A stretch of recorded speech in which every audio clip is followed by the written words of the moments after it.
नमस्कार, RN TV national में आपका स्वागत है और मैं हूं आपके साथ सुमन पाल। बुलेटिन की शुरुआत करेंगे बड़ी खबरों के साथ, जहां पर लखनऊ में सीएम योगी आदित्यनाथ ने नेताजी सुभाष चंद्र बोस की जयंती पर उन्हें श्रद्धांजलि दी। और इस दौरान ही उन्होंने कहा कि नेताजी सुभाष चंद्र बोस भारत की आज़ादी का एक ऐसा नाम है जिस नाम के माध्यम से ही उनके विराट व्यक्तित्व हर एक भारतीय के सामने अपने आप आता हुआ दिखाई देता है। और जब भी हम नेताजी सुभाष चंद्र बोस का नाम लेते हैं, तब हर भारतीय के मन में उनके प्रति श्रद्धा और सम्मान आता है। नेताजी सुभाष चंद्र बोस ने आजादी की लड़ाई में एक नई दिशा दी थी। उनका विराट व्यक्तित्व हर भारतीय को प्रभावित करता था।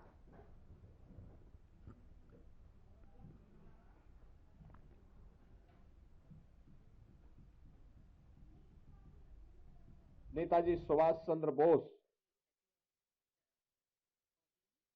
भारत की आजादी का एक ऐसा नाम है जिस नाम के माध्यम से उनके विराट व्यक्तित्व और कृतित्व हर एक भारतीय के सामने अपने आप आता हुआ दिखाई देता है। हर भारतीय इस बात के प्रति जब भी हम नेताजी सुभाष चंद्र बोस का नाम लेते हैं, हर भारतीय के मन में श्रद्धा और सम्मान के साथ ही ओज, तेज और किसी भी विपरीत से विपरीत परिस्थिति में भी बिहार में पूर्ण शराबबंदी के बावजूद अवैध शराब तस्करी का नया मामला सामने आया है। बिहार के कैमूर जिले के ही मोहनिया थाना क्षेत्र के लूरपुरवा गांव के पास में NH-19 पर उत्पाद विभाग की टीम ने गाजीपुर नंबर की स्कॉर्पियो से भारी मात्रा में शराब जब्त की है।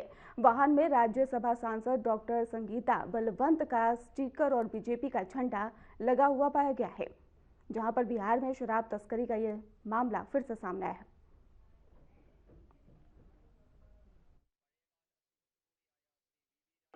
देखिए, आप ही की तरह मुझे भी यह खबर सोशल मीडिया के माध्यम से ही मिली और मैं यही कहना चाहूँगी कि जो लोग भी किसी दूसरे व्यक्ति के नाम का दुरुपयोग करते हैं, और मेरे नाम का भी दुरुपयोग किया गया। मेरे नाम का लिखा हुआ स्टिकर लगी एक गाड़ी जो है बिहार में बरामद हुई है और वहाँ की प्रशासन ने उसे जब्त किया और उस पे कार्रवाई में वहाँ का प्रशासन लगा भी। और मैं आपके चैनल के माध्यम से यह मांग भी करती हूँ कि ऐसे वाहन चालकों पे, वाहन स्वामियों पे कठोर से कठोर कार्रवाई हो, ताकि जो लोग किसी व्यक्ति के नाम का दुरुपयोग कर रहे हैं उन्हें सबक मिले। और आप खुद सोचिए कि प्रेस लिखा हुआ तमाम वाहन जो है कि रास्ते में आप कहीं भी निकल जाइए, रास्ते में प्रेस लिखे हुए तमाम वाहन मिलते हैं, लेकिन क्या वो सब के सब प्रेस वाले होते हैं? नहीं होते हैं। तो उसी तरह कुछ लोग इस तरह भी नाम का दुरुपयोग करते हैं, कहीं भी जाएँगे वहाँ से किसी के नाम का स्टिकर छपवा लेंगे, उसे लगा लेंगे। और मैं आपको बता दूँ कि जैसे ही ये खबर हम लोगों के सामने आई, तो हमारे पति जी ने भी अ, वाहन स्वामी के खिलाफ जिसने मेरे नाम का दुरुपयोग करते हुए स्टिकर लगाया है, उसके खिलाफ तहरीर कोतवाली में दे रखी। लखनऊ के KGMU परिसर में बनी मज़ारों को हटाने के लिए प्रशासन ने सख्त कदम उठाया है। KGMU प्रशासन ने अवैध रूप से बनी मज़ारों को हटाने के लिए नोटिस चस्पा कर 15 दिन का समय दिया है।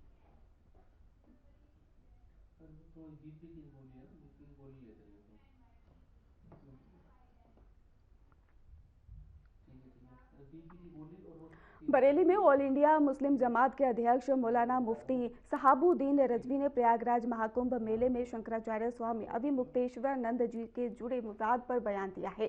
उन्होंने कहा है कि मेला अथॉरिटी द्वारा ही शंकराचार्य का नोटिस देना और स्नान रोकना गलत है।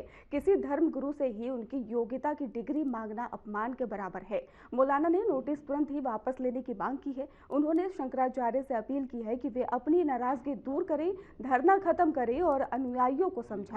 उन्होंने कहा कि कानून सबके लिए बराबर है और शंकराचार्य का सम्मान बनाए रखना चाहिए। प्रयागराज में कुंभ का मेला चल रहा है और वहां पर शंकर आचार्य अभिमुक्तेश्वरानंद सरस्वती जी को नोटिस दिए जाने पर उनकी नाराजगी बदस्तूर जारी है।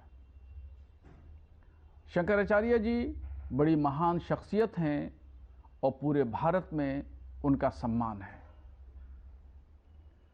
अब धर्मगुरु के नाते उनको मेला अथॉरिटी को माफ़ कर देना चाहिए। अब उन्होंने नोटिस का जवाब भी दे दिया है और अपनी नाराज़गी दूर करें और धरना प्रदर्शन ख़त्म करके जो उनके मामूल के काम हैं उन मामूल के काम में उनको लग जाना चाहिए। मुख्यमंत्री योगी आदित्यनाथ जी और उप मुख्यमंत्री केशव प्रसाद मौर्य जी भी उनसे गुजारिश कर चुके हैं। मैं भी उनको मशवरा दे रहा हूं कि शंकराचार्य जी अपनी नाराज़गी को दूर करके अपने धर्म कर्म के काम में लगें, अपने अनुयायियों को भी समझाएं और अपने मानने वाले अक़ीदतमंदों को भी वो मशवरा दें कि अब नाराज़गी को दूर कर दें। धार्मिक व्यक्ति का काम है माफ़ करना, और जो माफ़ करता है वो बहुत बड़ा महान व्यक्ति होता है। जो गुस्से पे कंट्रोल कर लेता है वो सबसे ज़्यादा ताकतवर इंसान कहलाता है। रामपुर के बहुचर्चित और दिल दहला देने वाले पायल हत्याकांड में रामपुर की विशेष अदालत ने आज ऐतिहासिक फैसला सुनाया। कोर्ट ने इस मामले में सभी 6 आरोपियों को दोषी करार दिया। सजा का ऐलान 27 जनवरी को किया जाएगा और ये मामला वर्ष 2018 का है, जब पुलिस ने कोसी नदी किनारे स्थित एक फार्म हाउस से लाश बरामद की थी। देखिए, ये जो पायल हत्याकांड का जो मैटर था, ये थाना गंज से संबंधित था और इसमें एक जो पायल मृतका है वो अपने घर से दिनांक 1/11/2018 को निकली थी। उसके पास किसी का फ़ोन आया था, नंबर आया था, और घर से निकलने के बाद में जब वो वापस घर नहीं पहुंची तो उसके परिवार वालों ने उसको तलाश किया और तलाश होने पर भी जब उसका कोई पता नहीं चल पाया तो 13/11/2018 को जो मृतका का भाई है राहिल खां, उसके द्वारा एक मुकदमा पंजीकृत कराया गया और वह मुकदमा जो था संबंधित थाना गंज में धारा 302, 364, 201, 120B और 341 आईपीसी रजिस्टर्ड कराया गया था।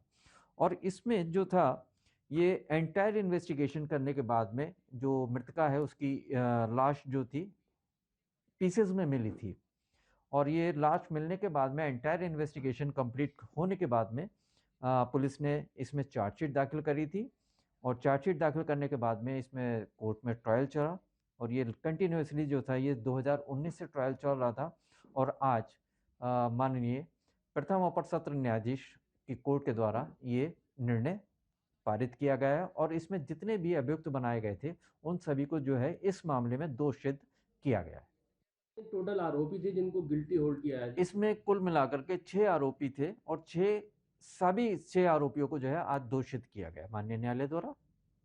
मामला 2018 का है। ये मामला जो 2018 का है और इसमें 2019 से ये जो है। खबर कौशाम्बी से है, जहां पर विकास खंड नेवादा की ग्राम जरेनी में ही जिलाधिकारी डॉक्टर अमित पाल शर्मा ने गांव की समस्या गांव में समाधान की भावना को साकार करते हुए ग्राम चौपाल का आयोजन किया। इस मौके पर उन्होंने ग्रामीण से योजनाओं और शिष्टाचार और इसके साथ ही शौचालय, राशन, कन्या और सुगमंगला का आवास के लाभार्थियों की सीधे जानकारी ली।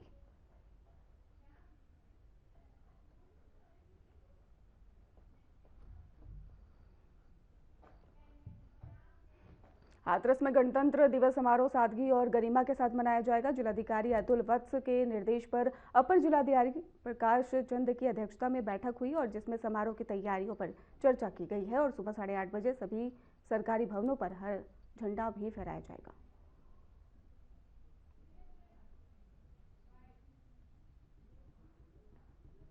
ये बैठक जो हमारा जो है गणतंत्र दिवस का आयोजन होना है 26 तारीख को, 26 जनवरी को, उसके संबंध में समस्त जो विभाग हैं, जो कार्यालय अध्यक्ष हैं, उनके साथ एक बैठक का आयोजन किया गया जिलाधिकारी महोदय की अध्यक्षता में, उनके निर्देशन में। चूँकि जो है इसमें SIR चल रहा है, इसलिए जो हमारे अधिकारी नहीं आ पाए उनको हमने ऑनलाइन रूप से जो जोड़ करके जो उनके माध्यम से उनको भी निर्देश दिया है। अभी हाल ही में जो है शासन से जो है 22 जनवरी को जो है 2026 को एक शासनादेश जारी हुआ, जिसमें विस्तृत जानकारी और कार्यक्रम कैसे मनाया जाएगा उसके विषय में था। सभी को निर्देश दे दिया गया है कि जो शासनादेश है और जो परंपरागत रूप से हमारा जो गणतंत्र दिवस मनाया जा रहा है उसको जो है धूमधाम से मनाएं और इसमें अधिक से अधिक जो जन सहभागिता है उसको बढ़ाने का प्रयास करें और हमारे जो नीडी व्यक्ति हैं उनको भी जो है जोड़ करके जो है इसको जो है धूमधाम से मनाने का प्रयास करें। नोएडा के कई स्कूलों को अज्ञात व्यक्ति ने बम की धमकी दी है और धमकी मिलने के बाद पुलिस और प्रशासन ने तुरंत ही अलर्ट जारी कर सुरक्षा बढ़ा दी है। धमकी वाले स्कूल में ही पुलिस ने गहन तलाशी अभियान भी शुरू किया। सभी स्कूलों के बाहर सुरक्षा कर्मियों को तैनात किया गया।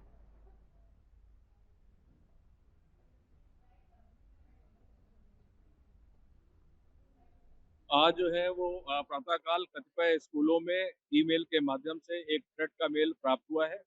जैसे ही ये सूचना हमारे पुलिस के संज्ञान में आई है, तत्काल प्रतिक्रिया करते हुए एएस चेक टीम के माध्यम से, बॉम्ब डिस्पोजल स्क्वाड के माध्यम से, वीडीडीएस टीम के माध्यम से सभी स्कूलों पर, सभी विद्यालयों पर लगातार चेकिंग की जा रही है और अभी तक चेकिंग में कहीं कोई प्रतिकूल बात प्रकाश में नहीं आई है। जो ईमेल आया है उसकी हम लोग फोरेंसिक एनालिसिस करा रहे हैं। साइबर सेल को टीमें उसमें लगा दी गई हैं और किसी भी अभिभावक को, किसी भी व्यक्ति को किसी प्रकार के पैनिक में आने की आवश्यकता नहीं है। स्थिति नियंत्रण में है, चेकिंग जारी है और कहीं भी कोई प्रतिकूल बात प्रकाश में नहीं आई है और कोई आपत्तिजनक चीज नहीं मिली। अभी तक जो है वो 6 से 8 स्कूलों के बीच हम लोगों को जानकारी प्राप्त हो चुकी है। क्योंकि आज बसंत पंचमी का दिन है, मौसम आप देख रहे हैं काफी खराब है। इसको दृष्टिगत रखते हुए काफी स्कूलों ने पहले से स्कूलों को बंद कर रखा है।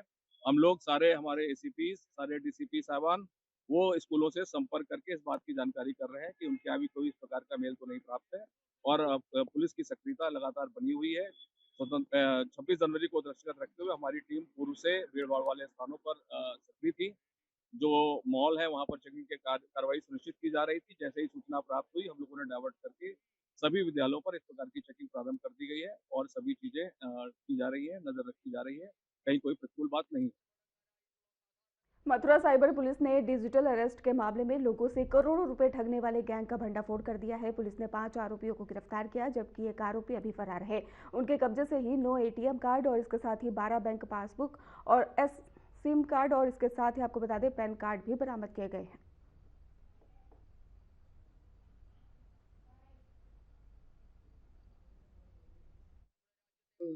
थाना साइबर क्राइम है मथुरा जिले का, उसने एक बहुत अच्छी सफलता प्राप्त की है।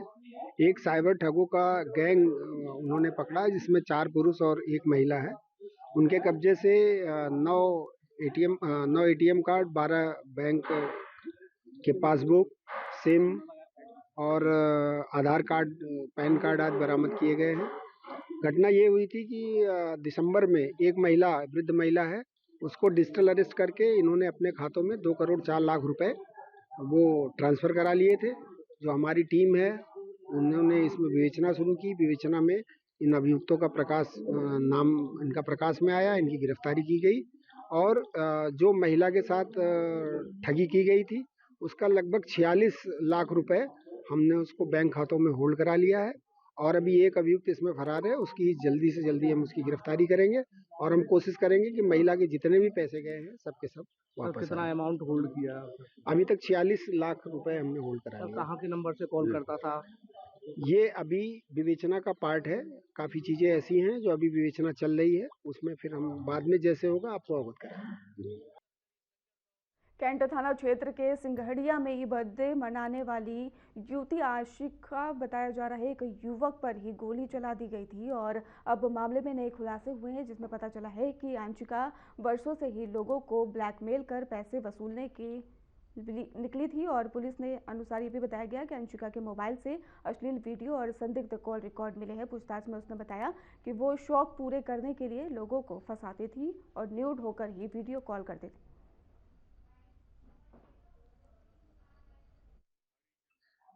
परसों शाम को थाना कैंट अंतर्गत चौकी इंजीनियरिंग कॉलेज से सूचना मिली थी कि कुछ व्यक्तियों में विवाद हो गया, जिसमें महिला द्वारा गोली चलाई गई थी जो क्रूज को लग गई थी और घायल हुआ था। इस प्रकरण में सुसंगत धाराओं में मुकदमा पंजीकृत कर 2 लोगों को गिरफ्तार कर जेल भेज दिया गया है और इसमें अगली कार्रवाई की जा रही है। अच्छा, गोली किससे चली थी, कुछ पता चल रहा है जांच में? अभी तक जांच में यह आया है कि अंशिका नामक एक युवती के द्वारा गोली चली थी, परंतु उसमें अभी और डेप्थ में जांच चल रही है। और जल्दी विवेचना को समाप्त किया जाएगा। सर, अंशिका का आपराधिक इतिहास क्या है? अभी तक की जो जांच में आया है, इनके पास थाना खुराबार में पिछले साल गाड़ी चोरी करने का मुकदमा पंजीकृत है। इसके अलावा बाकी पुलिस द्वारा जांच की जा रही है। सर, ब्लैकमेलिंग की भी बात सामने आ रही है कि कुछ लोग ब्लैकमेल करके पैसा भी वसूल रहे हैं। अभी तक पुलिस के पास ऐसी कोई तहरीर या जांच में ऐसा कुछ भी साक्ष्य नहीं मिला है। ऐसा कोई भी अगर तहरीर प्राप्त होती है तो उस पर सुरंगा धारा में मुकदमा पंजीकृत कार्रवाई की।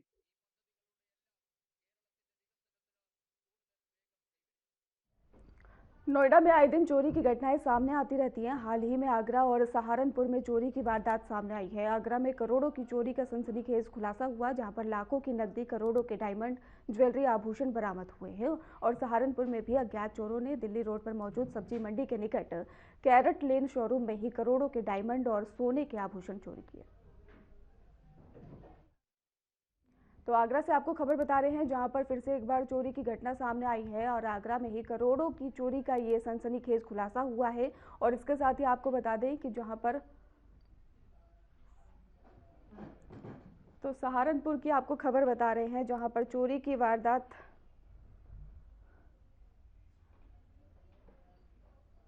माफ कीजिएगा, यूपी में ही आए दिन चोरी की घटनाएं जो है सामने लगातार देखने को मिल रही है। और हाल ही में आगरा और सहारनपुर में ही चोरी की वारदात जो है वो सामने आई है। और आगरा में करोड़ों की चोरी का सनसनीखेज खुलासा हुआ है, जहां पर लाखों की नकदी, करोड़ों के डायमंड, ज्वेलरी, आभूषण बरामद किए गए हैं।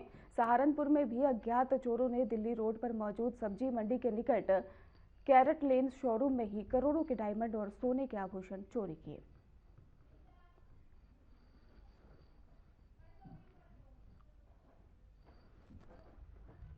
आगरा में करोड़ों की चोरी का सनसनीखेज खुलासा हुआ, जहां पर 7.70 करोड़ रुपए की चोरी का खुलासा पुलिस ने कर दिया है। और फैक्ट्री चोरी कांड में ही 3 अभियुक्तों को भी गिरफ्तार किया गया।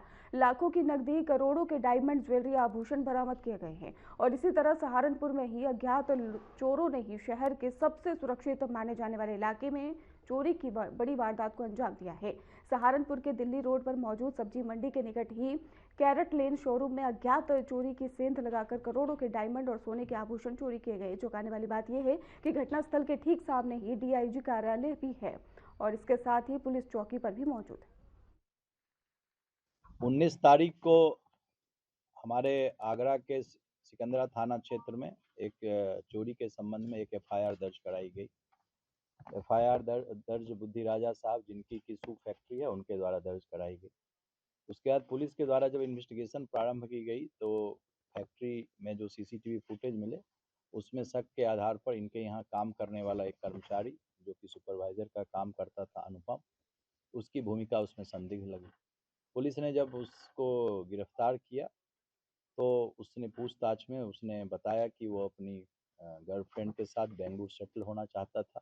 और चूंकि जो फैक्ट्री मालिक थे उनका उस पर यकीन था, तो उसे जानकारी थी कि फैक्ट्री में कौन सा सामान कहाँ पर रहता है। और जो लेन डायमंड शोरूम के अंदर इतनी बड़ी चोरी की वारदात को अंजाम दिया गया है, आप मौके पर पहुंचे हैं, क्या आपने पर पाया? प्रथम दृष्टया क्या लग रहा है सर आपको? देखिए, यहाँ पर सहारनपुर में ये दिल्ली रोड पर कैरेट लेन का एक शोरूम है। सूचना ये मिली कि यहाँ पर चोरी हो गई है, तो यहाँ पर जो साइड वाला जीना है उससे दीवार को तोड़ा गया है। अभी जो हम लोगों ने ट्रेस किया है कि जो भी चोर थे जिन्होंने इस घटना को अंजाम दिया है वो छत के रास्ते से आए हैं और यहाँ पर बाकी जितने सीसीटीवी कैमरेज हैं वो सबको भी चेक किया जा रहा है। इसमें उन्होंने जितनी चोरी की इसका असेसमेंट करा रहे हैं। शोरूम के मैनेजर ने बताया कि इनका सब कुछ इंश्योर्ड है, तो इंश्योरेंस एजेंट को भी इन्होंने बुलाया है, तो एक बार उसका असेसमेंट हो जाए। और हमारी 5 टीमें इस समय लगी हुई हैं इस घटना का जल्द खुलासा किया। कोई अंदाजा सर मैनेजर ने बताया हो कि कितना सामान गया है? क्योंकि मोटा मोटा माल बता रहे गया है सारा, छोटा सामान छेड़ा नहीं उन लोगों ने। हाँ, देखिए, इसमें वॉल्ट तक तो नहीं पहुंच पाए हैं, लेकिन जो डिस्प्ले पर ज्वेलरी लगी हुई थी उसमें से 6-7 नेकलेसेस इनके गायब हैं और कोई ऐसी तोड़फोड़ नहीं की गई है। तो इस पर जैसे उनका इंश्योरेंस का असेसमेंट हो जाएगा तो हमको पूरी जानकारी देंगे। सर, सामने चौकी भी है, आपका निवास स्थान भी है और सदर बाजार क्षेत्र की पुलिसिंग पर भी सवाल उठते हैं। लाजमी है कि रात में पुलिसिंग क्या थी, पेट्रोलिंग क्या हो रही थी ऐसे इलाके के अंदर, बीट इलाके में इंचार्ज क्या कर रहे थे? क्योंकि चोरी की वारदात में आप देख सकते हैं छत से सर एंट्री हुई है और वहां पर काफी समय तोड़ा गया है, ऐसे में आवाज भी हुई होगी। काफी देर चोर यहाँ पर रहे हैं, तो सवाल उठने से लाजमी है, पुलिस क्या कर रही थी सर ऐसे? देखिए, इसमें जो भी यहाँ रात्रि गश्त और पिकेट थी और जो भी यहाँ पर पास में जो चौकी है, चौकी प्रभारी और जो वहाँ पर तैनात पुलिस कर्मचारी है, उनके विरुद्ध कार्रवाई के लिए हम एसएसपी को निर्देश दे दिया गया है। उस कार्रवाई के साथ साथ इसके अनावरण के लिए भी टीम लगी है। Thank you sir. अभी तक कोई सीसीटीवी फुटेज मिला है सर? प्रयागराज में माघ मेले के दौरान ही वसंत पंचमी के मौके पर त्रिवेणी संगम में बड़ी संख्या में श्रद्धालु पहुंचे। देश भर से आए लोग संगम में स्नान कर अपनी आस्था प्रकट कर रहे हैं। श्रद्धालुओं की भीड़ को देखते हुए प्रशासन ने सुरक्षा के इंतजाम किए।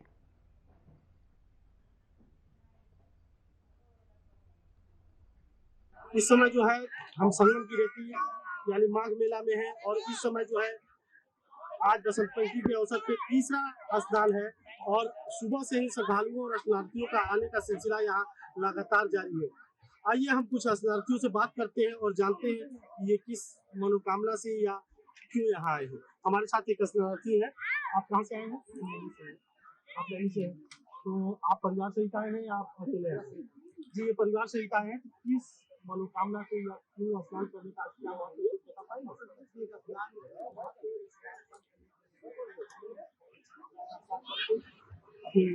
थोड़ा तेज बोले आप कहाँ से आई हैं? क्या नाम हुआ आपका? हमारा नाम गगन तिवारी है। हमारा आपके चैनल के माध्यम से एक सरकार की जो जर्नल की आप स्नान के ऊपर से बात? हाँ, स्नान के लिए हम आए हैं। आप कहाँ से आए? महादेव, हम भी नैनी से आए हुए। तो आप क्या कहना चाहेंगे हमारे चैनल के माध्यम से आने वाले श्रद्धालुओं को? आने वाले श्रद्धालुओं से कहना चाहेंगे और व्यवस्था अच्छी है, लाभ उठाना और हमारे भाई साहब पीछे खड़े हैं, इनका भी आप क्या कहना चाहेंगे? कहाँ से आएंगे? हम मिर्जापुर से आए हैं, यहाँ स्नान करने आए हैं और कुंभ मेला बहुत अच्छा है यहाँ पे हम लोगों को। और हम लोग यहाँ संगम में स्नान करेंगे और हम कहेंगे कि हर श्रद्धालु आते हैं। क्या नाम हुआ आपका? ठंडी वाली। अच्छी। आप कहाँ से आए हैं? मेरा मिर्जापुर से आया और मैं हर साल यहाँ और मैं तो कहूँ कि हर सनातनी है, हर साल यहाँ आए और हर साल यहाँ आके स्नान। श्री कृष्ण की नगरी मथुरा सहित समस्त ब्रिज मंडल में बसंत पंचमी के अवसर पर ही होली का उल्लास शुरू हो गया है और बांके बिहारी मंदिर सहित अन्य प्रमुख मंदिरों में श्रद्धालुओं ने अबीर गुलाल उड़ाकर होली की शुरुआत कर दी है।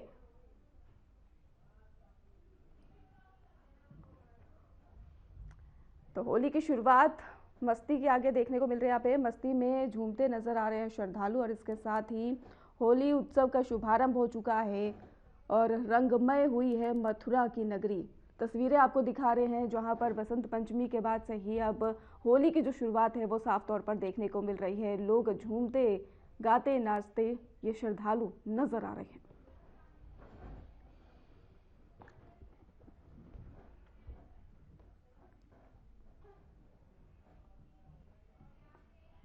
बिजनौर में मौसम ने एक बार फिर से करवट ली है। सुबह से हो रही हल्की बारिश के कारण ठंड बढ़ गई है और तेज हवाओं और काली घटाओं के साथ हो रही बारिश ने लोगों के घरों से निकलने को मजबूर कर दिया है। आपको बता दें, पिछले 2 दिनों से दोपहर के समय हल्की गर्मी महसूस की जा रही थी, लेकिन आज सुबह से ही बारिश शुरू होते ही सर्दी का असर साफ देखने को मिल रहा है।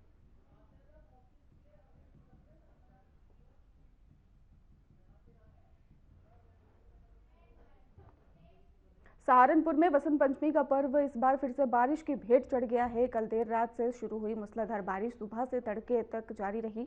आपको बता दें, तेज हवाएं और आंधी तूफान के चलते ही शहर के कई इलाकों में बिजली और पानी की आपूर्ति ठप हो गई और जिससे लोगों को भारी परेशानी का सामना करना पड़ा।